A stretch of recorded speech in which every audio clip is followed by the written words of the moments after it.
कीर्तन करने की विधि क्या है, संकीर्तन से लाभ क्या होता है, ये सब बातें जानेंगे पूज्य श्री उड़िया बाबा जी के उपदेशों से। एक व्यक्ति ने उड़िया बाबा जी से पूछा कि कीर्तन करने की विधि क्या है महाराज। तब उन्होंने कहा, कीर्तन में 3 बातों को दृष्टि में रखना चाहिए। पहला, कीर्तन का स्थान, दूसरा कीर्तन करने वाले, और तीसरा दर्शक लोग। स्थान परम सात्विक भगवान के चित्र या ध्वजा, पताका इत्यादि से सुसज्जित होना चाहिए। दर्शकों में भी कोई नास्तिक या बहिर्मुख पुरुष न हो। कीर्तनकारों को सब ओर से चित्त हटाकर नेत्र मूंदे हुए अनन्य भाव से भगवान की मधुर मूर्ति का चिंतन करते हुए कीर्तन करना चाहिए। जब कीर्तन समाप्त हो जाए तभी नेत्र खोलने चाहिए। इस प्रकार कीर्तन करने से बहुत शीघ्र ही भगवत कृपा होती है। महाराज जी, एक आदमी को तो नाम जप में आनंद आता है और दूसरा वेद पाठ में मस्त रहता है। इन दोनों में से कौन सा ठीक है? नाम जप से नाम आकार वृत्ति हो जाती है और जगद आकार वृत्ति का अंत हो जाता है। पीछे जब नाम में आसक्ति होती है तो आंसू आने लगते हैं और भगवद अनुराग की प्राप्ति हो जाती है। किंतु जो वेद पाठी है वह तो अधिक से अधिक स्वर्ग की प्राप्ति कर सकता है, उसे भगवान नहीं मिल सकते। महाराज जी, मैं आपका नाम सुनकर आया हूं, मुझे क्या करना चाहिए? मेरा कल्याण किस प्रकार होगा? कृपया करके मुझे बताइए। तुम कौन सा मंत्र जपते हो? महाराज जी, गायत्री मंत्र की 1 माला जपता हूं।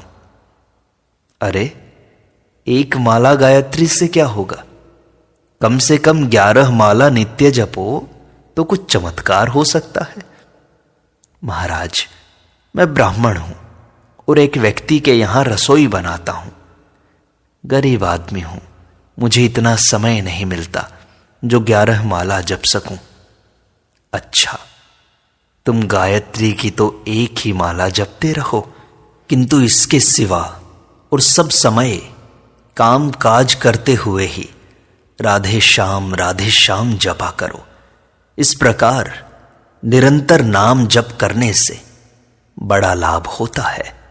भगवान नाम में बड़ी अद्भुत शक्ति है।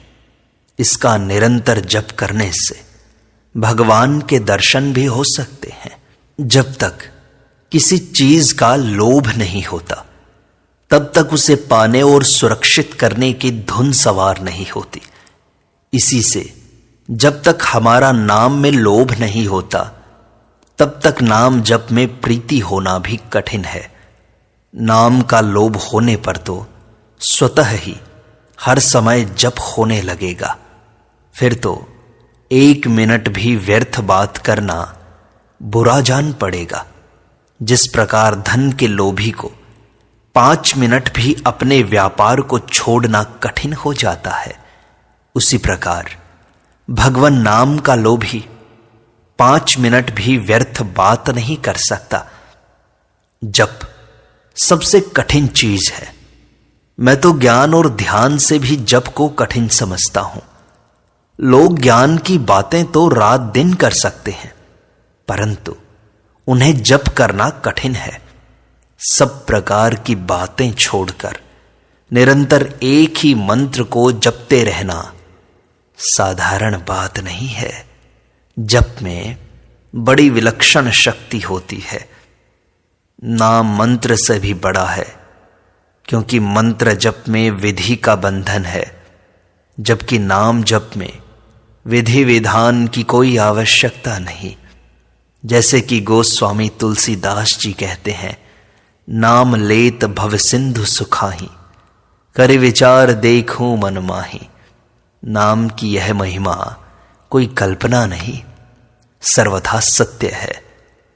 जिसकी राम नाम में निष्ठा हो गई, उसके लिए संसार में क्या बाकी रहा। तुम जिस समय कृष्ण नाम लो, उस समय अपने को गोलोक समझो। नाम के अभ्यास से, कीर्तन के अभ्यास से नाम मधुर लगने लगेगा। जैसे ध्यान करने वाले को दिव्य गंध एवं दिव्य दर्शन आदि चमत्कार होते हैं, वैसे ही संकीर्तन और नाम जप से भी होंगे। भगवान के दर्शनों की चाह होगी तो वे तत्काल दर्शन देंगे। विश्वास होने पर तो केवल नाम जप से भगवान के दर्शन हो सकते हैं। जो काम अधिक करता है वह भजन भी अधिक करेगा। जो काम नहीं करता उससे भजन भी नहीं हो सकता। हां, भजन धीरे धीरे बढ़ाते जाओ तो काम अपने आप कम होता जाएगा। यदि भजन में अत्यंत प्रेम हो तो घर छोड़कर एकांत में भजन कर सकते हो। भजन में कोई विघ्न कर ही नहीं सकता, इसलिए पहले अभ्यास करना चाहिए। कुछ समय भजन कीर्तन आदि करना चाहिए और थोड़ी देर गुण अनुवाद करना चाहिए। इससे भजन में मन लग जाएगा। यदि पैसे पास हों तो साधु सेवा भी कर लो। श्री कृष्ण के गुण अनुवाद में कर्म कांड की तरह आचार विचार का कोई नियम नहीं। वहां तो गौ दूहते, झाड़ू देते, दही मथते और हर एक काम करते हुए व्रजबालाएं श्री कृष्ण का गुणगान किया करती थी। कल्याण मासिक पत्र ने ध्यान सहित नाम जप की महिमा गाकर संसार का बड़ा उपकार किया है, क्योंकि सब लोग जप के साथ ध्यान नहीं करते। अतः ध्यान के बिना उन्हें विशेष लाभ भी नहीं होता। भजन कैसे करना चाहिए, इस विषय में गोस्वामी तुलसीदास जी कहते हैं, कामी ही नारी प्यारी जिमी, लोभी ही प्रिय जिमी दाम, तिमि रघुनाथ निरंतर, प्रिय लागू हूं मोहि राम। लोभी की भांति नाम अधिकाधिक मात्रा में जपना चाहिए और कामी की भांति निरंतर स्वरूप का ध्यान करना चाहिए। इष्ट देव के अनंत नाम और अनंत रूप हैं, किंतु हमारा तो एक नाम और एक रूप में ही अनन्य प्रेम होना चाहिए। भगवान से भगवन नाम अलग है, परंतु भगवान नाम से भगवान अलग नहीं है। नाम के अंदर भगवान है। ऋषियों ने यह निश्चय किया है कि भगवत चिंतन ही विधि और जगत चिंतन ही निषेध है। जगत चिंतन का परिणाम ही यह देह है। भगवत चिंतन करने से यह दिव्य हो जाएगा। अतः सर्वदा भगवान का चिंतन करते रहो। बस भगवन नाम की रट लगा दो। कलयुग करम न धर्म विवेकु, राम नाम अवलंबन एकु। गोस्वामी तुलसीदास जी की नाम लेत भव सिंधु सुखाही, करहूं विचार सुजन मन माही। इस चौपाई को सब लोग गाते हैं, किंतु फिर भी भगवन नाम नहीं जपते और भगवन नाम कीर्तन भी नहीं करते। भगवान तो अनंत सौंदर्य की खान है, फिर भी उसकी ओर मन नहीं जाता। इसका कारण यही है कि श्री भगवान का कृपा कटाक्ष नहीं है। अपना पुरुषार्थ भी हो और भगवत कृपा भी हो, तभी काम बनता है। जो जितना अधिक जप करेगा, जितना अधिक संकीर्तन करेगा, उसे उतनी अधिक शीघ्र सिद्धि मिलेगी। 16 नाम के महामंत्र की कम से कम 16 माला, 12 अक्षर मंत्र की कम से कम 12 और ओम नमः शिवाय मंत्र की कम से कम 50 मालाएं नित्य प्रति फेरनी चाहिए। अधिक जितनी कर सके उत्तम है। जिस व्यक्ति का जिस मंत्र में प्रीति हो, उसे उस एक ही मंत्र का जप करना चाहिए। त्याग की भावना के लिए पर द्रव्य का त्याग करे, पुरुषार्थ से द्रव्य उपार्जन करे, विषयों में आसक्ति का त्याग करे, यथालाभ संतुष्ट रहे तथा ब्याज के ब्याज से बचे। इन नियमों का पालन किए बिना तत्व ज्ञान की प्राप्ति नहीं हो सकती। इससे भी शीघ्र तत्व ज्ञान की प्राप्ति का उपाय है सद्गुरु की प्राप्ति। सद्गुरु मिल जाने से उसे शीघ्र ही सिद्धि हो जाती है। सद्गुरु जो नियम बतलाएं उन्हीं का पालन करें। अधिक जप करने से शरीर के परमाणु मंत्राकार हो जाते हैं। भगवान नाम स्मरण करने के लिए शुचि अशुचि, समय कुसमय, सुस्थान कुस्थान का विचार नहीं करना चाहिए। भगवान के अनंत नाम हैं, अनंत शक्तियां हैं, अनंत रूप हैं और अनंत भाव हैं। किन्हीं किन्हीं महानुभाव ने अनंत नाम और अनंत शक्तियां ये दो ही पक्ष माने हैं। इस प्रकार जब उनके अनंत नाम हैं तो श्री कृष्ण, श्री राम, श्री शिव ये भगवान नाम क्यों नहीं हो सकते? जो इन्हें भगवान नाम नहीं मानते वे उक्त सिद्धांत से अनभिज्ञ हैं। कीर्तन करने वालों को संध्या करनी चाहिए। यह नहीं सोचना चाहिए कि हम कीर्तन करते हैं, हमें संध्या करने की क्या आवश्यकता है। कीर्तन करने वाले भक्तों से मेरा निवेदन है कि वे कीर्तन करते समय बिना भाव की विशेषता के दिखावटी गिर पड़ना, मूर्छित हो जाना, रोना, नाचना आदि न करें तो अच्छा हो। दिखावटी कुछ मत करो। यदि अत्यंत बढ़े हुए भाव के आवेश में कोई सावधान न रह सकता हो तो बात दूसरी है। भाई, मैं यह नहीं कहता कि ध्यान मत करो, किंतु एक आदमी तो केवल ध्यान ही करता हो और दूसरा ध्यान भी करता हो और समय मिलने पर कीर्तन भी, तो थोड़े ही दिनों में देख लोगे कि कौन अधिक उन्नति करता है। कलयुग सब युगों से खराब है, परंतु तो भी देवताओं ने भगवान से प्रार्थना की कि हम कलयुग में पैदा हों। इसका कारण यही है कि इस युग में केवल श्री भगवान नाम जप और कीर्तन से ही मोक्ष मिल सकता है। सब यज्ञों में जप यज्ञ श्रेष्ठ है और यज्ञों में तो यह देखना होता है कि उसमें काना न हो, कुष्ठी न हो, विधुर न हो, अविवाहित न हो इत्यादि। किंतु जप यज्ञ में ऐसी कोई बात नहीं देखी जाती। इसमें तो चाहे बालक हो, बूढ़ा हो, शूद्र हो, स्त्री हो, सभी का अधिकार है।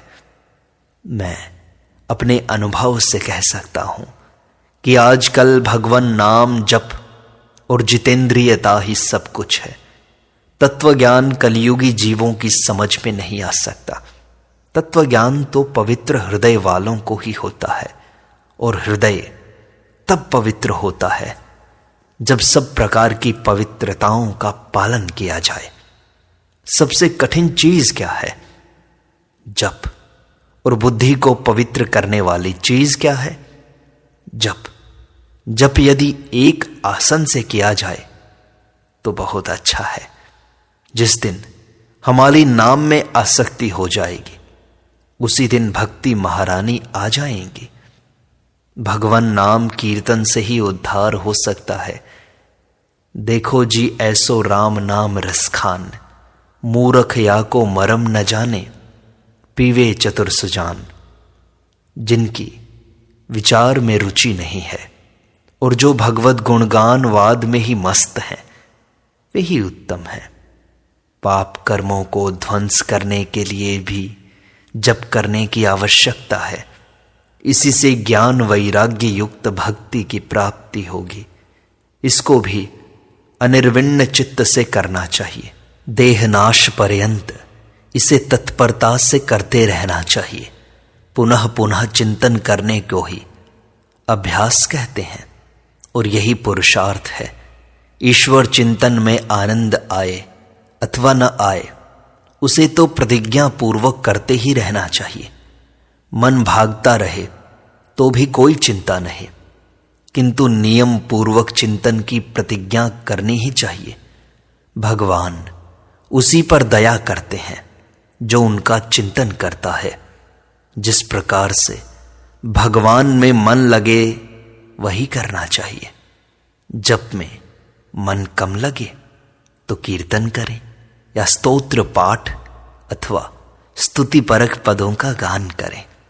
अभ्यास करने से हम निद्रा को जड़ मूल से उखाड़ सकते हैं, किंतु यह काम 4 दिन के अभ्यास से नहीं होगा। इसलिए जल्दबाजी नहीं करनी चाहिए। यह निश्चय कर लेना चाहिए कि मैं आजन्म भगवान नाम लेता रहूंगा। नित्य के नाम जप का हिसाब लिखें। इस प्रकार प्रतिज्ञा करने से भजन होगा। भजन तो हठपूर्वक भी करना चाहिए। भजन करने वालों के लिए अति आहार और अति परिश्रम निषिद्ध है। जप करते हुए मन भटके तो भटकने दो। जप में इतनी शक्ति है कि वह अधिक होने से अपने आप मन को एकाग्र करने में सहायता करेगा। हम एकाग्रता की अपेक्षा भी प्रतिज्ञा पूर्वक नियमित रूप से जप करने में विशेष लाभ समझते हैं। जैसे 3 घंटे भजन का तथा नित्य प्रति गीता का पाठ का नियम कर लिया जाए, नित्य प्रति साधन करने की प्रतिज्ञा कर ली जाए, तो इससे बड़ा लाभ होगा। यदि लाभ न दिखे तो भी कोई हर्ज नहीं।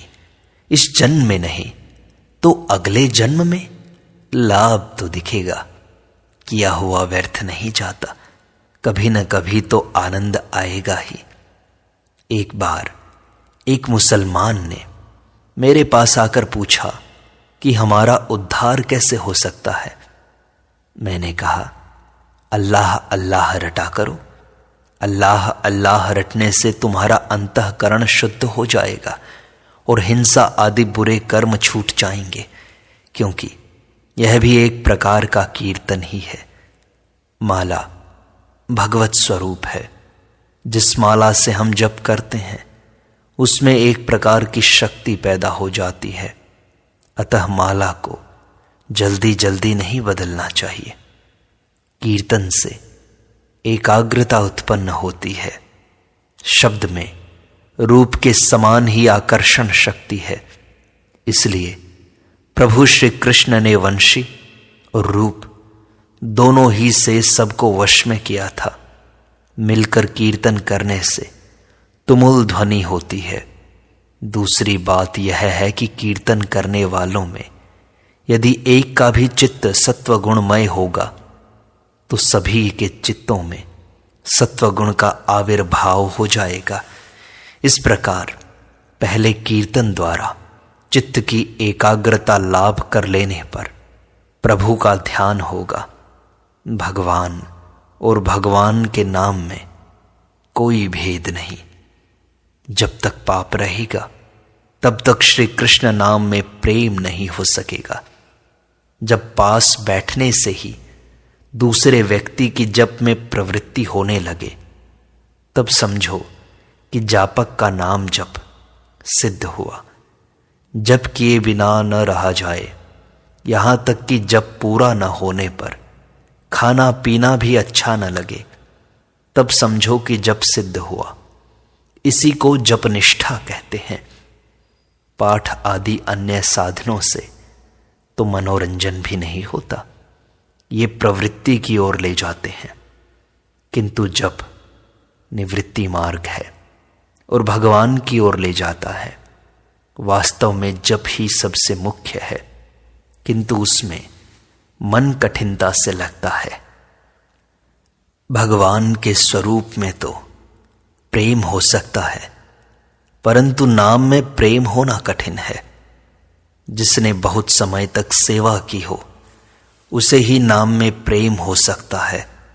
भगवान का नाम उनके स्वरूप और सेवा दोनों की अपेक्षा सूक्ष्म है। स्मरण ही प्रेम का स्वरूप है। स्मरण करने से ही प्रेम होता है और बिना स्मरण किए केवल जप करने से विशेष लाभ नहीं होता। जब इष्ट नाम से प्रेम हो जाता है तो नाम लेने के साथ ही गदगदता होकर आंसू आ जाते हैं, बेहोशी होने लगती है। जो प्रेम से भगवान का नाम लेता है, भगवान उस भक्त का स्मरण करते हैं। देखो, एक ओर श्री राधिका जी कृष्ण कृष्ण कहती रहती हैं, तो दूसरी ओर श्री कृष्ण राधे राधे की रट लगाए रहते हैं। इससे निश्चय होता है कि जप इष्ट देव के स्मरण पूर्वक होना चाहिए। देखा जाता है कि बहुत लोग माला लेकर जप भी करते हैं और भाई से लड़ाई अथवा मुकदमेबाजी की बाजियां भी लगाते हैं। ऐसे जप से क्या लाभ? होगा भी तो अगले जन्म में भले ही हो। तत्काल लाभ तो स्मरण पूर्वक जप करने से ही होगा। जप के समय ये 4 काम नहीं करने चाहिए: बोलना, इधर उधर देखना, सिर या गर्दन हिलाना और हंसना।